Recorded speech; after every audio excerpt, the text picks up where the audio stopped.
দেখো এটা হচ্ছে সেই আয়রন ওষুধ। তোমরা তো দেখেছো বাড়িতে আমি প্রত্যেক দিন কাচের গ্লাসে আয়রন ওষুধ মানে দিই, কারণ মানুষ তো 4বার ব্লাড লাগতো ছোটো থেকে, তোমরা জানো। তারপরে আমি তো ওকে সেরকমভাবে নার্সিংহোমে ব্লাড দিতে পারিনি, সরকারি হসপিটালেই মানিকতলা মানে সেন্ট্রাল ব্লাড ব্যাঙ্কে ওকে ব্লাড দিতাম। কারণ দেখো আমাদের ইনকামটা তো সবাই জানো, ওকে যদি একটু নার্সিংহোমে বা ভালো জায়গায় ব্লাড দিতাম, কারণ ব্লাড দেওয়ার অনেক রকম পদ্ধতি আছে। হ্যাঁ, যদি 5,000 6,000 টাকা প্রত্যেক মাসে মানে দেওয়ার মতন আমার ক্ষমতা ছিল না, এর জন্যে ওকে সরকারি ব্লাড ব্যাঙ্কে ব্লাড দিতাম। আমাদের তো কোনো সরকারি সার্ভিস বা কিছু নেই, আমি লোকের বাড়ি কাজ করতাম, মানুর বাপি হচ্ছে দিনমজুর, এটাই হচ্ছে আমাদের পেশা। তো সেরকমভাবেই মেয়েকে ওই সরকারি হসপিটালে ব্লাড দিতাম। তারপর লকডাউনে হোল ব্লাডটা দিয়েই, মানে হোল ব্লাডটা যেটা প্যাক্সেল আরবিসি না, ওটা দিয়েই কিন্তু মানে আর কি ওর আয়রনটা এত পরিমাণে বেড়ে গেছে। তাও ওকে কিন্তু 2022-19 জানুয়ারি 4 লাখ টাকা খরচা করে কিন্তু স্প্লিং অপারেশন করেছি। তারপরে তো হচ্ছে আরও ব্লাড লেগেছে, কিছু করার নেই। তারপরেই তো আমরা 2021-এই বনমেরু ট্রান্সপ্লান্ট করব ডিসিশন নিয়ে নিলাম, কিন্তু ডোনার টাকার বিনিময়ে এতটা লেট হয়ে গেছিলো। যদি আরও 2-3 বছর আগে করতে পারতাম ভালো হতো। টাকাও তো লাগবে, অনেকটা টাকা, তোমরা জানো 40-42 লাখ টাকা। আমার তো নিজের কমসে কম মানে কম করে ডোনারের পয়সাটা তো আমার কেউ দেবে না। 20 লাখ টাকা তো আমার ডোনার, 20 লাখ টাকা জোগাড় করতে আমার 3 বছর লেগে গেছে, আমাকে কে দেবে? যাই হোক বন্ধুরা, শুভ সকাল। সবাই কেমন আছো? আশা করি সবাই ভালো আছো, আমিও মোটামুটি আছি, দেখতেই পাচ্ছ। আর মানু এখন একটু সকালবেলা টিফিন করে নিল, ও যাবে হসপিটালে। কারণ মানুর আগের বার কিন্তু 3 মাসের ওষুধ দিয়েছিল হচ্ছে হসপিটাল থেকে, সেই 3 মাসটা তো ওর হয়ে গেছে। এবারও সেই ওষুধটা তো আনতে হবে। আগের বার মানে পুরো একদম 3 মাসের ওষুধ দেয়, এবার 3 মাস 1 সপ্তাহ হয়ে গেছে ওষুধ নেই। কি বিপদ বলো তো, ওর মানে মেন ওষুধগুলোই নেই। এবার সেই ওষুধগুলো আনতে হবে। ওর বাপি আবার ওকে নিয়ে ছুটলো, কি হেনস্থ। সেদিনকে তো ডাক্তার আমাদেরকে ওষুধ দেয়নি, কারণ ওই যে বললো এমার্জেন্সিতে গিয়ে ভর্তি হতে হবে, মানুষ শরীরের থেকে রক্ত বের করে ফেলতে হবে, তার জন্য উনি ওষুধ দেয়নি। উনি আজকে যে শুক্রবার, আজকে আমাদের ওপিডি ছিল, মানে রক্ত বের করে আয়রন টেস্ট করে তারপরে ওটা আয়রন আছে, ওনাকে আজকে শুক্রবার দেখাতে বলেছিল। আমাদের নেক্সট ওপিডি দিয়ে দিয়েছিল, কিন্তু আমরা তো ওপিডি নিইনি আর কোনো সিদ্ধান্ত নিইনি। তোমরা কমেন্ট করে বলেছো দিদি একদম ঠিক, স্যার আসুক। তা সেদিনকে না মাথাটা একদম কাজ করছিল না, কারণ কান্নাকাটি করছিলাম। ওর বাপি আমার সাথে একটু অশান্তি রাগারাগি করছিল, আমিও কান্নাকাটি করছিলাম, মানুও কান্নাকাটি করছিল। কি করব না করব আমাদের মানে কোনো রকম থির পাচ্ছিলাম না যে কীভাবে ওষুধটা নেবো কি, মানে মাথায় ছিল না ওইসব। ওর বাপিও হট করে বিল পেমেন্ট করে ফেললো, আগের ভিডিওতে বললাম। কি করব দিশ পাচ্ছিলাম না। সঙ্গে সঙ্গে অভিভাই বললো না ঘরে যাও, ডিসিশন নাও। তারপরে আমার বড়দা ফোন করলো, তোমরা সবাই কমেন্টে বললে দিদি একদম ঠিক ডিসিশন নিয়েছো। তো ওদেরকে হসপিটালে পাঠিয়ে দিলাম। জানি না আজকে কীভাবে ওষুধ নেবে, কপালে আজকে কি দুঃখ কষ্ট আছে। এবার আমরা না সকালবেলা না খেলে শরীর কাঁপে। তা অঙ্কিতা বলছে দিদি সকালবেলা কটা করে ভাত খাবো। আমি বলি ঠিক বললি বল। তো এইদিকে দেখো ওরা হচ্ছে চলে গেল হসপিটালে, আমি আর অঙ্কিতা কটা ভাত খেয়ে নিলাম। ডাল আর মাছ করবো, মাছের একটু তেল এনেছিল, আমি মানুর বাপি আর অঙ্কিতা খাবো। তো মানুর আজকে মাস্ক শেষ হয়ে গেছে, মাস্কটা আমি বললাম কি যাওয়ার সময় একবারে বেশি করে মাস্ক কিনে নেবে, কারণ মন মেজাজ ভালো ছিল না। তো তারপরে হসপিটাল থেকে আসার পরে যা মাস্ক ছিল আমরা আর বেরোইনি, কারণ মন মেজাজ ভালো না থাকলে কোথায় বেরোবো। সেই যে প্রথম যেদিনকে আসলাম সেদিনকে বেরিয়েছিলাম কটা জিনিস কিনে, তারপরে একটু শুভ সকাল সবাইকে। এখন বাজে 10টা, আমি আর অঙ্কিতা কটা ভাত খেয়ে নিলাম, কারণ এখানে আসার পরে না একদিনও ভাত খাইনি সকালবেলা। তো অঙ্কিতা কালকে বলছে দিদি যেন গা কাঁপে, আমি বলছি হ্যাঁ রে বোন গা কাঁপে। আর আমি বাড়িতে তো কোনোদিন সকালে ভাত খেতাম না, যাই হোক ছাতু বা মুড়ি খেতাম। সবাই আমাকে বকাবকি, রুমাদি, তারপরে সবাই মানে আমাকে বকাবকি করে হোয়াটসঅ্যাপে বা কমেন্টে, রূপা তুমি সকালে খাও না, শরীর দুর্বল হয়ে গেলে মেয়েকে কে দেখবে। তো এখানে আসার পরে সত্যি ভীষণ গা কাঁপছে, একেতে টেনশন তো মাথা ঘোরে, তারপরে গাও কাঁপে। তা মানুর বাপি মানুর ওষুধ তো 3 মাসের ওষুধ দেয়, হচ্ছে মানে যদি ওই দিনকে স্যার থাকতো তাহলে ওষুধ দিয়ে দিত, 3 মাসের পুরো রাইট 3 মাসের ওষুধ দেয়। তা মানুর হচ্ছে যেটা বনমেরুর কাজ করে, মানে মোটামুটি সব ওষুধই শেষ হয়ে গেছে। আর সোম মঙ্গলবার তো ওর যে ট্যাবলেটটা বেশি থাকে বুকের চ্যানেলের জন্য, ওটাও শেষ হয়ে গেছে। মঙ্গলবারে স্যার আসবে তারপরে, কিন্তু তার মধ্যে সোমবার খেতে হবে, মঙ্গলবার খেতে হবে। আর বনমেরুর যে ওষুধটা সেইটা একদমই শেষ হয়ে গেছে। আজকে সকালবেলা একটা 12টার সময় খাবে, আর হচ্ছে ওষুধ নেই। তা ও তাড়াতাড়ি কালকেই বলেছিলাম, ও বললো না আজকে, আমাকে বলেছিল মা তুমি চলো একটু প্লে রুমে যাবে, একটু খেলতে যেতে ভালোবাসে, মানে ওইখানে অন্যবার আসলে প্রত্যেক দিনই হসপিটালে যাই, প্লে রুমে ও একটু মানে খেলতে চায়। তা আমি বললাম না মা, আমি হচ্ছে মানির সাথে রান্না করি, মানির হাতে হাতে সব কাজগুলো গুছিয়ে করি, তুমি আর বাপি যাও। তা ও আর ওর বাপি গেছে, আর আমি আর বোন এই খাওয়া দাওয়া করে এসছি।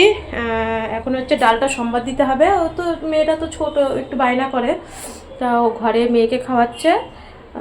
মানু চা বিস্কুট মুড়ি খেয়ে গেছে। বললাম রাস্তায় একটা ডাবের জল খাইয়ে দিও, তাড়াতাড়ি চলে আসবে। এখন হচ্ছে ঘরটা গুছিয়ে তারপরে ডালটা সম্বাদ দেবো, আর মাছের ঝোল এই হচ্ছে রান্না। তা ঘরটা গুছিয়ে নিই, ওষুধগুলোই আনতে গেছে মেন এই ওষুধের জন্যে। আর আমাদেরও সকালবেলা খাওয়া দাওয়া হলো। তা হচ্ছে এবার যাই, কাজে লেগে পড়ি। আর ও আমি যদি যেতাম, ঘর গোছানো এরকম বিছনা আল্লানোই থাকতো। ঘর সকালবেলা বাড়িতেই হোক বা যেখানেই হোক, মানে ঘর পরিপাটি, বিশেষ করে বিছনা পরিপাটি না থাকলে তো আমার একদমই ভালো লাগে না।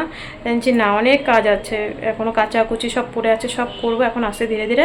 রান্নাটা তো মোটামুটি হয়েছে, আর একটুখানি বাকি আছে, হয়ে যাবে এক্ষুনি। তা যাই, সব কাজে লাগি। আর এই যে টিভি দেখছো না, টিভি কিন্তু চলে না। আর ওয়াইফাই, এখানে ওয়াইফাই আছে, ওই নামে ওয়াইফাই, একদম ঘরে কোনো নেট পায় না, চলে না। তা প্রত্যেক দিন এক্সট্রা করে নেট মেরে পরে ভিডিও পোস্ট করি। ওয়াইফাই একদমই চলে না, একদম না, ঘরে মানে ঢুকলেই চলে না। ওইখানে দরজার সামনে বেরোলে বা ছাদে গেলে একটু একটু পাই, নামেই ওয়াইফাই, এতগুলো চলে তো লজের ভিতরে। আর টিভি এখনও চালাই নেই, চলে কি না চলে জানি না, মানে দেখার মতন ইয়েও নেই। বাচ্চা কাচ্চা নিয়ে কাজ করতে করতে সময় কেটে যায়। তা হচ্ছে টিভি চলে কি না চলে জানি না, বলিও নি টিভি চালিয়ে দেওয়ার কথা, ওই আর কি। তা যাই হোক, আর কি করা যাবে, সব কাজ করি। তো এইদিকে দেখো ঘরের মানে গোছাবো, বলে না একটা ঘর, বাড়িতে তো এত জায়গা, তবুও একটা ঘরের ভিতরে দুটো ছোট ছোট বাচ্চা, তো নোংরা হয়। এবার হচ্ছে আমি বললাম কি যে অঙ্কিতা এদিকে ওর মেয়েকে খাওয়াচ্ছে, আমরা সকালবেলা ভাত খেয়ে আমি চলে এসেছি সোজা ঘর গোছাতে। ঘরটা গুছিয়ে তারপরে দুপুরবেলা রান্না করব। অঙ্কিতা, আমি যখন রান্না করছিলাম সকালবেলা, অঙ্কিতা বলছে দিদি তুমি রাগ করছো না তো? আমি বলছি ধুর পাগল, আমরা দুই বোন মিলেমিশেই তো রান্নাবান্না করছি। ওর বাচ্চাটা তো একদমই ছোট, ও হচ্ছে খাওয়াবে, খেতে গেলে বাচ্চারা যা একটু ঝামেলা করে। তা সকালবেলা আমি রান্নাটা করলাম, বোন খাওয়ালো, ও হাতাতে করে দিল। আর আমি বললাম ডালটা সম্বাদ দেবো তো, আর একটু মাছের আর কি প্যারপেরি দেবো। তাই বললাম হয়ে যাবে এখানে, তো জামাইবাবুরা কখন আসবে তার নেই ঠিক, তার আগে করে ফেলবো। কারণ তুই আর আমি তো সকালবেলা খেয়েছি, আর ওরা তো হালকা একটু চা বিস্কুট মুড়ি টিফিন করে গেছে, কখন আসবে ঠিক নেই। তা আমিও একটু ফোন করলাম, ফোন করার পরে ওর বাপি তো আমাকে ভীষণ রাগ দেখাচ্ছে, বলছে যে হ্যাঁ কোথায় ডাক্তার দেখাবো, না করব, কাউকে পাচ্ছি না। কারণ আজকে শুক্রবার, আজকে হচ্ছে বিএমটি স্পেশাল, মঙ্গলবার আর শুক্রবার তোমরা জানো।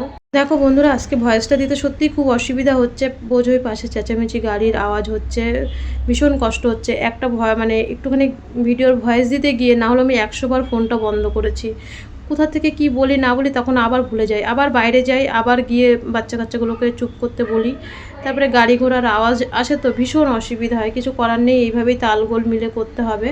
তো ঘরটা পরিষ্কার করে দেখো, একদম ছোট্ট ঘর, এই সব একবার বিছানায় তুলি, আবার পরিষ্কার করে ওই দেখো তুলতে গিয়ে আবার পড়ে যায়, মানে একটুখানিকেও জায়গা নেই, পাশ নড়া যায় না, এত ছোট ঘর। কিন্তু এই ঘরটা নিয়েছি তার একটাই কারণ হচ্ছে, মানে ঘরটা ভীষণ পরিষ্কার, মানে মুছতে আসে ওরা 2 বার 3 বার, তারপরে এর জন্যই কিন্তু এই ঘরটা আর কি নিয়েছি। আর আমার ঘরটা গোছানো হয়ে গেছে, এই যে দেখতেই পাচ্ছ কট্ট ঘরটা দেখো, শুধু একটা মানে খাট পাতা, আর এই কোনায় আমাদের ব্যাগগুলো, আর ওই কোনা দিয়ে চিপা দিয়ে বাথরুমে যায়, ওই পাশটা হচ্ছে বাথরুম, এইটুক ঘরের ভিতরে। তাই এইদিকে এই যে ওরা হসপিটালে যাচ্ছে, দেখো এতটা বেলায় বেরিয়ে, কারণ আজকে পেশেন্ট দেখবে, কতটা লাইন। তা ওরাও বাবা মেয়ে লাইন দিয়ে দাঁড়িয়েই পরে হসপিটালে গেছে। আর হসপিটালে গিয়ে ওরা আজকে এতটা হেনস্থ হয়েছে, কোনো একটা ডাক্তার, মানে আমাদের তো ওপিডি নেই, কেনই বা লিখে দেবে। এবার আরিফা ম্যামের কাছে গেছে, আরিফা ম্যাম বলছে দেখো ডাক্তার তো আগে কম্পিউটারে ওষুধটা ঢালবে, আর হচ্ছে সাইন করবে, তারপরে তো ওষুধ দেবে, আমরা তো পারি না, আমরা তো অ্যাসিস্ট্যান্ট, আমরা শুধু ডাক্তার যেটা বলবে সেটাই করব, তার বেশি তো করতে পারবো না। বিক্রম স্যারের মানে অ্যাসিস্ট্যান্ট আরিফা ম্যামকে তো তোমরা চেনো, তো কী জ্বালায় পড়েছি। কিন্তু মানুষ আজকে ওই ওষুধটা লাগবেই, কারণ ওটাই হচ্ছে বনমেরুর মেন ওষুধ। ওটা একদম 12টার সময় খায়, মানে দুপুরবেলা খাওয়ার 1 ঘন্টা আগে খায়, আর রাতে খাওয়ার 1 ঘন্টা আগে খায়। আর ওই ওষুধটাই শেষ হয়ে গেছে। অবশ্যই একটা আছে, একটা হাতে রেখেই গেছে, কারণ সেদিনকে আমাদের মাথায় আসেনি যে ওষুধের কথা, আর ডাক্তারও কিছু বলেনি, কারণ আমাদের আবার আজকে ওপিডি দিয়েছিল, কিন্তু মানে ওই জুনিয়র ডাক্তারেরই ওপিডি দিয়েছিল, গায়ের থেকে রক্ত বের করে আবার ওনার কাছে ওপিডি দিয়েছে, কিন্তু আমরা তো সেটা করিনি। তোমরাও কমেন্টে বলেছো আমাদের বাড়ির লোকরা, আবার আমরাও সিদ্ধান্ত নিলাম যে না আমরা কিছুই করব না, আগে স্যার আসুক তারপরে যা করার করব। তা ও একবার এই ডাক্তারের কাছে, একবার সেই ডাক্তার, একবার এর কাছে যাচ্ছে, একবার ওর কাছে যাচ্ছে, কেউই ওষুধ দিচ্ছে না। তারপরে আরিফা ম্যামই আবার স্যারকে, মানে বিক্রম স্যারকে হচ্ছে মেসেজ করেছে, যে হোয়াটসঅ্যাপে পাঠিয়েছে, তারপরে স্যার ওখান থেকে বললো, তারপরে ওষুধ দিয়েছে। আর মানু এটা দেখো ঘরে, মানে ও বলছে ঘরে গিয়ে দেখাবো, কারণ ও যখন পেলে রুমে ছিল, ওর বাপি তো বাইরে ছিল, আর পেলে রুমে মানু গেছিলো বলতে ওই আয়ুষীর ফোনটা ফেলে থুয়ে এসেছিলো, মানে খেলার ফোন ফেলে থুয়ে এসেছিলো পেলে রুমে, ও ওটা নিয়ে এসছে। আর এটা মানু বানিয়েছে, ও বলছে আমি ঘরে গিয়ে ভালো করে সবাইকে দেখাবো কেমন হয়েছে এই জিনিসটা। তা ও পেলে রুমে 1 ঘন্টা মতন ছিল। আর এদিকে ওর বাপি মানে দৌড়াদৌড়ি করছিল, খুব নাকি হেনস্থ হয়েছে, এসে বলছিল যে দিচ্ছিল না। স্যার গেছে দিল্লিতে, মানে মেয়ের বাড়িতে গেছে, পেলে রুমের ম্যাডাম বললো, কারণ পেলে রুমের ম্যাডাম আর স্যারের বাড়ি পাশাপাশি, তাই পেলে রুমের ম্যাডাম বলছিল, মানে মানুর মুখে সব কথা শুনলো, আমাদের সাথে কি কি হয়েছে, কি কি রিপোর্ট এসছে, সব কথা শোনার পরে বলছে স্যার তো অবশ্যই সোমবারে আসবে। তা বললো এরকম আর কি, উনি দিল্লিতে গেছে স্যার মেয়ের বাড়িতে। তারপরে এই যে দুপুরবেলা আমরা স্নান টান করে নিলাম, অঙ্কিতা একটু মাছের প্যারপেরি করলো, মাছটা টমেটো দিয়ে পেঁয়াজ দিয়ে আর লঙ্কা দিয়ে, কারণ মাছের ঝোল পাতলা তো, মানে জিরের গুঁড়ো ধনের গুঁড়ো কিছুই আনিনি, আর নেই এখানে তো সব কিছুই পেঁয়াজ রসুন, তা ও একটু পেঁয়াজ কুচিয়ে আর টমেটো কুচিয়ে এটা করলো আস্ত লঙ্কা দিয়ে, আর একটু জিরে সম্বার ডাল দিল। এই হচ্ছে রান্না আমাদের দুপুরের। আর এই যে মানু চলে এসছে, ওর বোনকে ফোনটা দিল, ওর মানি আবার হচ্ছে ইয়ে করলো, ক্যাডবেরি দিল, তা সেরকমভাবে আর ভিডিও করা হয়নি তারপরে, কারণ মাথাটা ভীষণ ধরেছে, এত মাথাটা যন্ত্রণা করছে, আর এখানে এত গরম, এত গরম, মানে বলার মতো না। আমরা তো তবু একটু হাওয়া বাতাস পাই বাড়িতে, আর এখানে তো একদম বন্দি মতন। আর এই যে মানু ওর বোনকে ফোনটা দিল, ফোনটা দেওয়ার ইয়েতে ওর মানি বলছে যে তাহলে দিদিভাই তোর তো ফোনটা এনে দিয়েছে, তাহলে একটু ক্যাডবেরি দে। তা অঙ্কিতা আবার এই ক্যাডবেরিগুলো এনেছিল, তাই মানুকে একটা ললিপপ আর একটা ক্যাডবেরি দিল। আর এটা হচ্ছে বিকালের ভিডিও, ওই যে মানু হাই করছে, উপরে বসে আছে এখানটা, একটু সন্ধ্যেবেলা 5:30টার দিকে ঠান্ডা ঠান্ডা লাগে, সন্ধ্যেবেলা কী টিফিন করব। তা অঙ্কিতা বললো জামাইবাবু একটু পাস্তা নিয়ে আসো, তো আবার একটু পাস্তা নিয়ে আসলো, ওটা আর কি বিকালবেলার আমাদের খাবার হবে। আর ওদের 2 বোনের জন্য 2 প্যাকেট বিস্কুট নিয়ে এসছে। আমি ওখানে বসেছিলাম, অঙ্কিতা চলে এসেছিলো পাস্তাটা বানাতে। আমি অঙ্কিতাকে বললাম তুই পাস্তাটা বানা। এই পাস্তাটা না আমি আগে কোনো দিন খাইনি, আমাদের যে দোকানে যে পেঁচানো পেঁচানো পাস্তাটা, ওই পাস্তাটা তো অনেক খেয়েছি, তোমরা দেখেছো, করেছি। আর মানুষ বিএমটির পরে সেরকম তো একটা খায় না, এবার ডাক্তার বলেছে সব খেতে পারবে, তবুও সেরকম একটা দিই না। তো এখানে কি খাবো। হ্যালো বন্ধুরা, আমি আজকে প্লে রুমে গিয়ে 2টো জিনিস বানিয়েছি, চলো তোমাদেরকে দেখাই। এই দেখো, এই ব্যাগটা বানিয়েছি আমি, কিন্তু নিজে হাতে বানিয়েছি, এটা আমি বানিয়েছি। আর এখানে ড্রয়িং করেছি, হ্যাঁ ড্রয়িং করেছি, এই পাশে ফ্লাওয়ার আছে আর এই পাশে বার্থডে আছে। আমি কিন্তু নিজে হাতে এটা বানিয়েছি, তোমরা অবশ্যই কমেন্ট করে বলবে কেমন হয়েছে। আর আরেকটা দেখো, এই দেখো এইটাও আমি এঁকেছি, এটা একটা ইঞ্জেকশনের বক্সের কেটে এটা বানিয়েছি, দেখো কেমন হয়েছে, কালার করেছি। আমি এই দুটোই বানিয়েছি নিজে একা। আর ম্যাডাম কি দিয়েছে? আর ম্যাডাম আমাকে দেখো কি দিয়েছে, দেয়ালে স্টিকার মারা ছিল তো, এই দেখো এই স্টিকার, কি কিউট কি কিউট কিউট স্টিকার। আর ব্যাগটা কিভাবে হাতে এভাবে ঝুলিয়ে দেখাও। আর দেখ এইগুলোর মধ্যে এরকম রেখে পুরো উঁচু করো, গিফট বক্স, গিফট বক্স।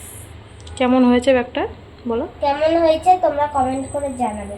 আর এর মধ্যে রাখাও যাবে রুমাল, মাস্ক। এই ব্যাগটা আমরা যত্ন করে বাড়িতে নিয়ে যাবো, হাতে সিটি থাকবে, তাই না? এরকম ব্যাগ আমাকে অভিমামা সেই জন্মদিনে দিয়েছিল না। আর এটা আজকে তুমি নিজে হাতে বানিয়েছো? হ্যাঁ, আর এটা আমি বানিয়েছি। এর মধ্যে গিফট দিয়েছিল, তাই না? আর এই যে ওরা যে আজকে হসপিটালে গেছিল, তা অনেক মানে ওর তো ওষুধ বললাম তো শেষ হয়ে গেছিলো। তা কত টাকার ওষুধ এনেছে আমি এখনও দেখিনি, 500 বলছি 533 টাকার ওষুধ এনেছে এক সপ্তাহ, তাই তো বাবা? এক সপ্তাহের ওষুধ 5 দিনের 533 টাকা, তাও দুটো ওষুধ, বেশি না। একটা হচ্ছে বনমেরুর আর একটা হচ্ছে বুকের যে চ্যানেলটা, সোমবার আর মঙ্গলবার দুটো। ফলিক অ্যাসিড তো কম দাম, 6 টাকা ফলিক অ্যাসিড, 5 দিনের 6 টাকা। আর দুটো ওষুধ, যেই দুটো সব থেকে মেন, মানে যেটা বনমেরু কাজ করে, যেটা 2বার খেতে হয়, মানে চুলটা কুকড়ানো তো। আর একটা কথা, মানুর এই চুল মানে সবাই হাত দেয়। আমাকে ডাক্তার কি বলেছে জানো? আগের দিন আমাকে বলছে যে হাই তোমার চুলটা কি কিউট লাগছে। আর বলছে যে साइक्लोस्पोरिन से वजह से ऐसा हुआ। বলছে কি তো आज से मैं भी साइक्लोस्पोरिन खाऊंगी। মানে একটা ডাক্তার ওকে ভীষণ ভালোবাসে, মানে জুনিয়র ডাক্তার। এবার উনি ওকে দেখেনি, যার যার আন্ডারে পড়ে তো। তা মানে বলছে চুলটা এত সুন্দর, তা ও বলল যে চুলটা এরকম হয়ে গেল কেন? তখন বলছে জুনিয়র ডাক্তাররা তো সব জানে না কোন ওষুধ খেলে কি হয়। তখন ও বলছে যে এই ওষুধটা খেলে, এই ওষুধটাই দেখো 5 দিনের দাম, 5 দিনের ওষুধ, এটা 500 কত টাকা, তাহলে বলো মানে কত টাকা যাওয়ার সময় ওষুধ দেবে। এটাই হচ্ছে বনমেরু কাজ করে, এটাই মেন ওষুধ। তা বলছে আমিও তাহলে এরকম ওষুধ খাবো আর তোমার চুল এরকম হয়ে যাবে। ট্রেনের মধ্যেও একটা ভাই দেখলে আসার সময় 100 টাকা দিল, পাশে দুটো বোন ছিল, ওরা যদি আমার ভিডিওটা দেখে, শিয়ালদা একসাথে এসছি, ওরাও বলছিল চুলটা কি সুন্দর লাগে ওর এই চুলের জন্যে। ফোন এসছে তো এর জন্যে। তা সে যাই হোক, এবার হচ্ছে ওই এই হচ্ছে কথা। 5 দিনের ওষুধ এনেছে 553 টাকা, 553 টাকা 31 পয়সা। আর মানু ব্যাগটা কেমন হয়েছে অবশ্যই তোমরা কমেন্টে জানাবে। ছোটো মানুষ যেটুকুই হোক করেছে। আর ভীষণ গরম, আমার মাথাটা যন্ত্রণায় ফেটে যাচ্ছে। আজকে কোনো ভিডিও করিনি, শরীরটা একদমই ভালো লাগছে না। যাই হোক, এই যে আমি অঙ্কিতা বসে গেলাম পান্তা ভাত নিয়ে। মানুকে ওদের 2 বোনের জন্য গরম ভাত করেছিলাম, ওর বাপিকেও পান্তা ভাত দিলাম। ও অঙ্কিতা আবার কী করলো, একটা শুকনো লঙ্কা পুড়িয়ে পেঁয়াজ দিয়ে মাখলো। পেঁয়াজ ছিল আর সেই দুপুরের মাছ ছিল। দেখো আমার চোখের তলায় কেমন অবস্থা, মানে এতটা মাথা যন্ত্রণা করছে, না খেতে ভালো লাগছে না কিছু করতে ভালো লাগছে। তবু তো করতে হবে, 2 জন মিলে, তাও তো হাতে হাতে করছি বলে হয়ে যাচ্ছে। ওইদিকে বাসনগুলো আমি মাজতে চলে গেলাম। কটা বাসন লাস্টে ছিল অঙ্কিতা মেজেছে, আমি কিছুটা বাসন মেজে রান্নার ওই জায়গাটা মুছতে হবে। আর দেখো ওই যে মানুষ যে জিনিসটা বানিয়েছে, মানে ছোট মানুষ তো যেরকমই বানাক, তবু তোমরা কমেন্টে জানিও যে ওর গিফটটা বানিয়েছে, ব্যাগটা কেমন হয়েছে, অবশ্যই তোমরা কমেন্টে জানাবে। তাই এদিকে রাতের বেলার বাসনগুলো মেজে রাখি, কারণ সকালবেলা একটু লেটেই উঠি, সারা রাত ঘুম হয় না, দরজা খুলে রাখি, জানলা খুলে রাখি, তবুও ঘুম হয় না, এত ঘরের ভিতরে গরম। আমরা যে একতলায় থাকি তার উপরেই ছাদ, এবার বুঝতে পারছো সেরকম গরম, মানে 1 সেকেন্ড ফ্যান বন্ধ করে রাখা যায় না। আর অনেকটা রাত অবধি কিন্তু আমরা ছাদে থাকি, এখানে খাওয়া দাওয়া করে এখানে বসে গল্প টল্প করে 11টা সাড়ে 11টার সময় রুমে যাই, তারপরে গিয়ে ভয়েস টয়েস দিই। আর ভয়েস দেওয়ার সময় তো মানে একদম অস্থির হয়ে যায়, সবাইকে ছাদে পাঠিয়ে তারপরে ভয়েস দিই, ভীষণ কষ্ট হয়। তারপরে বাচ্চা কাচ্চার আওয়াজ, গাড়ির আওয়াজ যা হয় বলে না, মানে জায়গার থেকে যদি বেশি বাচ্চা কাচ্চার সংখ্যা যদি হয়ে যায়, এই আর কি লোক সংখ্যা। তো খেয়ে দিয়ে হালকা একটু মুছে নিলাম, কারণ এখানে আমরা খেয়েছি, যতই ওরা সকালবেলা মুছতে আসবে তবুও একটু হালকা করে 2-3 বার মুছে নিই ভালো করে। আজকে এই পর্যন্ত বন্ধুরা, ভিডিওটা সেরকমভাবে করতে পারিনি, সারাদিন জানি না করতে পারবো কি না পারবো, শরীরটা আমার এত খারাপ। সবাই ভালো থেকো, সবাই সুস্থ থেকো।